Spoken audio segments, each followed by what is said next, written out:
கொஞ்சம் கஷ்டம். ஆனா அந்த நேரத்தையும் மகிழ்ச்சியா இருக்க தெரியணும். சார் எல்லாம் சொல்லலாம் sir, is it practically possible? ஒரு உதாரணம் சொல்றேன் பாரு. ஒரு விழிப்புலன் குறைந்த ஒரு புலவர், உங்களுக்கு தெரியும், யூசுவலி சேலஞ்ச், ஒரு புலவர், தமிழ் புலவர், ஒரு சபைக்கு போறார். அவர் சபையில் போன உடனே அவருக்கு பொன்னாடை, அவர் நல்ல கவிதையெல்லாம் படித்து கவிதையெல்லாம் சொன்னார், ரொம்ப திறமையாக கவிதையெல்லாம் சொன்னார். உடனே மகாராஜாவுக்கு சந்தோஷம். ஏய், அவருக்கு ஒரு பொன்னாடை போத்துங்கப்பா, ஒரு பொன்னாடை எடுத்துட்டு வாங்கப்பா அப்படின்னார். இந்த அமைச்சர் கூட இருந்தார் பாருங்க, அவர் கொஞ்சம் கஞ்சம், ஒரு பழைய பொன்னாடை, அறுதல் பொன்னாடை, அதை எடுத்துட்டு வந்து மகாராஜா கையில் கொடுத்தார். என்ன ஐடியா, இது பழசா புதுசான்னு இவருக்கு என்ன பெருசா தெரிய போதா அப்படிங்கிற ஐடியால கொடுத்தார். மகாராஜா கொடுத்துட்டு பாப்பாரா, அமைச்சர் கொடுத்தோன்னு அப்படி வாங்கினாரு, சரேல்னு விரிச்சாரு, இந்த புலவருக்கு போத்திட்டு, புலவரு உங்களுக்கு ஜம்முன்னு இருக்குது பொன்னாடை அப்படின்னார். இந்த புலவர் என்ன பண்ணாரு, அந்த பொன்னாடியை இப்படி தடவி பார்த்தார். தடவி பார்த்தா ஒரு இடத்துல லேசா கிழிஞ்சிருக்குது, அது பழசுங்கிறத கண்டுபிடிச்சிட்டார். இப்படி தடவுனார் பாருங்க. உடனே மகாராஜா என்ன நினைச்சுக்கிட்டாரு, பொன்னாடையில பட்டு அதுல ஒரு டிசைன் பிரிண்டா இருக்கும், நெசவா இருக்கும். அதுல பெருவாரியா நீங்க பழைய காலத்தை பாருங்க, மாங்காய் பார்டர்ல தான் புடவை கட்டுவாங்க பெண்கள், பட்டுனாலே பொன்னாடை அப்படிதான் இருக்கும். இவர் என்ன தேடுறாருன்னு நினைச்சுக்கிட்டு மகாராஜா சொன்னாரு, மாங்கா மாங்கா, அதுல என்ன இருக்குன்னு டிசைனுக்கு சொன்னார், மாங்கா மாங்கா. புலவர் சொன்னார், மாங்கா மட்டும் இல்ல பிஞ்சு இருக்கு.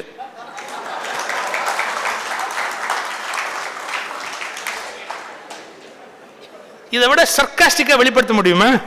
அது மாங்காய் மட்டும் இல்ல பிஞ்சு இருக்கு, அது கிழிஞ்சிருக்குங்கிறதையும் சொல்லிட்டாரு. மாங்காயோட பிஞ்சு அசோசியேட்டட் இல்லையா, பிஞ்சும் இருக்கு. ஸோ எந்த நேரத்திலையும் அந்த நேரத்தில் என்ன ஜோக் அடிக்க முடியுமோ, அதை எப்படி வெளிப்படுத்த முடியுமோ, அதை சொல்லக்கூடிய மன உறுதி அவருக்கு இருக்கத்தானே செஞ்சிருக்கு ஒரு புலவருக்கு. இதெல்லாம் நம்ம யோசிச்சு பார்க்கணும். வாழ்க்கையில வரக்கூடிய பலவிதமான கஷ்டங்களையும் துன்பங்களையும் தாண்டி அதை ஜெயிக்கிறவங்க எவ்வளவு பேர் இருக்கிறாங்க. நான் இது மாதிரி சொல்றதா இருந்தா மணிக்கணக்காக உங்களுக்கு சொல்லிட்டே இருக்கலாம். இன்னும் ஒரே ஒரு விஷயம் சொல்லி நான் முடிச்சுக்கிறேன். இன்னொரு முக்கியமான விஷயம் ஒன்று சொல்லி முடிச்சுக்கிறேன். லைஃப்ல உங்களை விடுங்க, இங்க இருக்கிற மற்ற சாதாரணமான ஆட்களையே எடுத்துக்குவோம், நமக்கு குறைகளே கிடையாதா லைஃப்ல? நான் வந்து சொல்லிட்டேன், perfection is not at all possible. எல்லா விஷயத்திலையும் ஏதோ ஒரு சிக்கல் இருக்காதா, இல்ல ஏதோ ஒரு வகையில் நமக்கு ஒரு குறை வராதா? வரும். சில நேரத்தில் தெரியுமா லைஃப், நீங்க எதை குறைன்னு சொல்றீங்களோ, எதை மைனஸ்னு சொல்றீங்களோ, அதுவே நமக்கு பிளஸ்ஸா மாறும். அந்த அந்த அந்த இடத்தை நம்ம ரியலைஸ் பண்ணணும். இல்ல நம்ம மைனஸை பிளஸ் ஆக்கணும், நம்முடைய மைனஸை பிளஸ் ஆக்கிக்கணும். அது எந்த இடத்துல ஆகும்ங்கிறத கண்டுபிடிக்கணும், எந்த இடத்துல நமக்கு அது யூஸ்ஃபுல்லா இருக்கும் அப்படிங்கிறத கண்டுபிடிக்கணும். ஒரு ஜெயிலு, நான் அதுக்கு ஒரு எக்ஸாம்பிள் சொல்றது உண்டு. ஒரு ஜெயில், அந்த ஜெயில இருந்து தப்பிச்சு வெளியே போக கூடாது அப்படிங்கிறதுக்காக மேல எலக்ட்ரிக்கல் ஒயர், அதில் வந்து இது வேலி போட்டிருக்கிறான், முள்ளு கம்பி போட்டிருக்கிறான். அது மேல எழுதி போட்டிருக்கிறான், என்ன, ஹை வோல்டேஜ் எலக்ட்ரிசிட்டி. இதுல வந்து ஹை வோல்டேஜ் எலக்ட்ரிசிட்டி போகுது, சுவரேறி குதிக்கிறதுக்கு யாரும் ட்ரை பண்ணாதீங்க, அதிக மின்னழுத்தம் காரணமாக தொட்டால் மரணம் நிச்சயம். இவ்வளவு கடுமையான வார்னிங் போட்டு அந்த ஜெயில எழுதி போட்டிருக்கிறான். இவ்வளவும் போட்டிருப்பாங்களே ஒழிய சுவிட்ச் ஆன் பண்ண மாட்டாங்க. ரெண்டு காரணம், யாராவது தெரியாதனமா கை வச்சு செத்து விட்டான்னா அப்புறம் என்கொயரி நம்ம பெரிய அவஸ்தைக்கு உள்ளாகணும். ரெண்டாவது, இதை படிச்ச உடனே 90 பேர் ரைட் அப்படின்ட்டு பேசாம ஒன்றும் ஜம்ப் பண்ண மாட்டான், முடிஞ்சு போச்சு பிரச்சனை இல்லை, அவ்வளவு உயரெல்லாம் ட்ரை பண்ண மாட்டான். அது என்ன காரணத்தினாலேயோ தெரியல போட்டு எழுதியிருக்கான், அதிக மின்னழுத்தம் எல்லாம் எழுதி தொட்டால் மரணம் நிச்சயம் அப்படின்னு. ஆனாலும் ஒரு பையன் தப்பிச்சு ஓடிப்பிட்டான், குதிச்சு ஓடிப்பிட்டான். யாருக்கும் ஒன்றும் புரியல. அப்போ கூட இருந்தவன்லாம் சொன்னா, அப்படி எழுதி போட்டுக்கிறான்பா, அப்புறமா அவன் எப்படிப்பா குதிச்சு ஓடிப்பானா அப்படின்னா. அவனுக்கு எழுத படிக்க தெரியாதுன்னா. ஏன், எழுத படிக்க தெரிஞ்சா படிச்சுட்டு கீழே நின்றுப்பானே ஒழிய, அவனுக்கு எழுத படிக்க தெரியாததால தான் அதை படிக்காமே ஜம்ப் பண்ணி வெளியே போனான். இந்த உலகத்தில் எழுத படிக்க தெரியாது என்பது குறைதான், ஆனால் எப்போதும் அது குறையல்ல. அந்த குறை உங்கள் வெற்றிக்கான ஒரு நிறையாக மாறவும் வாய்ப்பு உண்டு. sometimes plus is minus, sometimes minus is plus. இது லைஃபோட ஒரு பெரிய ஆச்சரியம். சில நேரங்களில் நமக்கு எது குறைன்னு நம்ம நினைக்கிறோமோ அந்த குறைய கூட பிளஸ்ஸா மாறுவதற்கான வாய்ப்பு இருக்கு. அது மட்டும் இல்ல, லைஃபோட சூக்ஷமம்ங்கிறதே என்ன, லைஃபோட சூக்ஷமம் அப்படிங்கிறதே என்ன, எது மைனஸோ அதை பிளஸ் ஆக்குறது தான் நம்ம லைஃபோட சூக்ஷமே. அதுக்கான திறமையை தான் நம்ம கல்டிவேட் பண்ணணும். அதை எப்படி பிளஸ்ஸா மாத்துறது அப்படிங்கிறது தான் நம்முடைய லைஃபோட சூக்ஷமே. லால் பகதூர் சாஸ்திரி குள்ளமா இருந்தாரு. எகிப்துல இருந்து நாசர் வந்தா 7 அடி உசரத்துல இருப்பாரு. லால் பகதூர் சாஸ்திரியை கேட்டா, நீங்க குள்ளமா இருக்கிறீங்க, வெளிநாட்டுல இருந்து டிக்னிட்டரிஸ் எல்லாம் வந்து ஏர்போர்ட்ல வரவேற்கும் போது உங்களுக்கு ஒரு இன்ஃபீரியாரிட்டி காம்ப்ளெக்ஸ் வராதான்? ஒரே வார்த்தை சொன்னார், வராது. எவ்வளவு உயரமான ஆளா இருந்தாலும் என்கிட்ட குனிஞ்சுதான் பேசணும். நான் என்ன பண்ண முடியும்? அதுக்கு மேல ஏணி வச்சா ஏறி நிக்க முடியும்? எவ்வளவு உயரமான ஆளா இருந்தாலும் என்கிட்ட குனிஞ்சுதான் பேசணும்.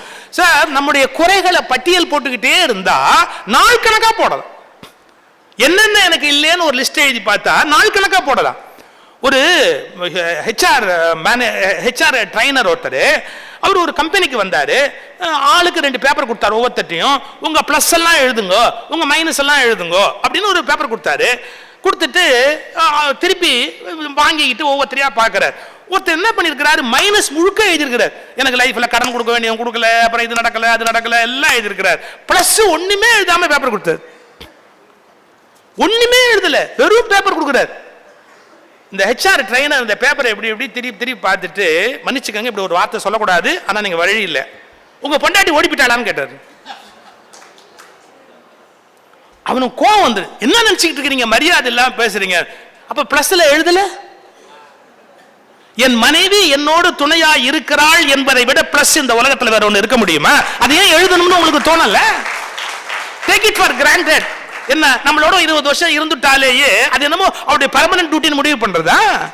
Take it for granted. அதெல்லாம் இல்ல. நம்மளை சகிச்சுக்கிட்டு நம்மளோட 25 வருஷம் ஒருத்தி இருக்கிறான்னு சொன்னா அவளுக்கு கோயில் கட்டி கும்பாபிஷேகம் எல்லாமே. To be frank with you sir, ஒரு மனுஷனை இன்னொரு மனுஷன் சகிச்சுக்கிறது சாதாரணமான விஷயமா? அப்ப மனைவி வீட்டுல இருக்கிறா, உனக்கு வேண்டிய உதவிகளை செய்யறா, பிளஸ்ப்பா. அடுத்த கேள்வி கேட்டார், பசங்களாம் செத்து போயிட்டாங்களா? என்ன சார் அபசகனமா பேசுறீங்க? நல்லா இருக்காங்க, என் பிள்ளை எல்லாம் உயிரோடு இருக்கிறாங்க, எழுது பிளஸ். நான் எதுக்கு சொல்ல வரேன் தெரியுமா? பல நேரங்கள்ல நம்முடைய பிளஸ் என்ன நமக்கு கண்ணுக்கு தெரியறதே இல்லை, நம்ம மனசுக்கு பதியறதே இல்லை. நமக்கு எவ்வளவோ நாம் ஆசீர்வதிக்கப்பட்டவர்கள், நமக்கு எவ்வளவோ இறைவனால் தரப்பட்டு இருக்கிறது, தரப்பட்டவற்றை எல்லாம் நம்முடைய அறியாமை மறைத்து விடுகிறது. பல நேரங்களில் நமக்கு என்னென்ன விதமான ஆசீர்வாதங்கள் கிடைத்தன என்பதை நாம் மறந்து போய் விடுகிறோம். அதான் தப்பு. நான் இந்தந்த வகையில் ஆசீர்வதிக்கப்பட்டவன், இறைவனால் அருளப்பட்டவன், இறைவனுடைய ஆற்றல், இறைவனுடைய கருணை என் மீது இருக்கிறது அப்படிங்கிற ஒரு புரிதல் கண்டிப்பாக இருக்க வேண்டிய அவசியம் இருக்கிறது. ஆக நல்ல வகையில நான் இங்க பார்த்தேன், பத்திரிகைகள்லாம் என்ன பாராட்டி இருக்கிறாங்க அப்படிங்கிறத பார்த்தேன். பெண்கள் நாட்டின் கண்கள் என்பதை இவர்கள் நிரூபித்திருக்கிறார்கள். ஏன்? அவங்களுக்காக அவங்க படிச்சு அவங்க பரீட்சை எழுதுறதுக்கு ஹெல்ப் பண்ணிருக்கிறாங்கன்னா பெண்கள் நாட்டின் கண்கள் என்பதை அவர்கள் நிரூபித்திருக்கிறார்கள். இன்னொரு கோணத்தில் சொல்றதா இருந்தா, அவங்க வந்து கம்ப்யூட்டர்ங்கிறது வெறும் உலகத்தை பார்ப்பதற்கான ஜன்னல் என்பதை தாண்டி அவர்களது சொர்க்கவாசல் என்பதை அவர்கள் உணர்ந்து வைத்திருக்கிறார்கள். இதெல்லாம் பத்திரிகைகள் எழுதியிருக்கிற அந்த இதை பார்த்து, இந்த உலகத்துல பென் ஃப்ரெண்ட்னு சொல்வோம், பட் ஒருத்தர் பரீட்சை எழுதணும்னு நினைச்ச காலத்துல உட்கார்ந்து எழுதி கொடுத்தா பாருங்க, அவங்களோட சிறந்த பெஸ்ட் பென் ஃப்ரெண்ட் இந்த உலகத்துல வேற யாராவது இருக்குமா? இவங்க சொல்ல சொல்ல அந்த பரீட்சையை எழுதி கொடுக்குற அந்த ஆற்றல். இப்படி இந்த தர்ஷினி பெண்கள் வாழ்க்கையை பயனுடையதாக ஆக்கி எல்லா வகையிலும் எப்படி உதவ முடியுமோ அப்படிப்பட்ட நன்மையை இங்கு இருக்கிற மாணவர்களுக்கு அவர்கள் செய்திருக்கிறார்கள். எனவே நான் அவர்களை வாழ்த்துகிறேன். அவங்க முடிக்கும்போது சொன்னாங்க, நாம் வந்து 25வது வருஷத்துல இதை விட அதிக சாதனையோடு சந்திப்போம், அப்போதும் வருவேன், உங்களோடு கருத்தை பகிர்வேன்.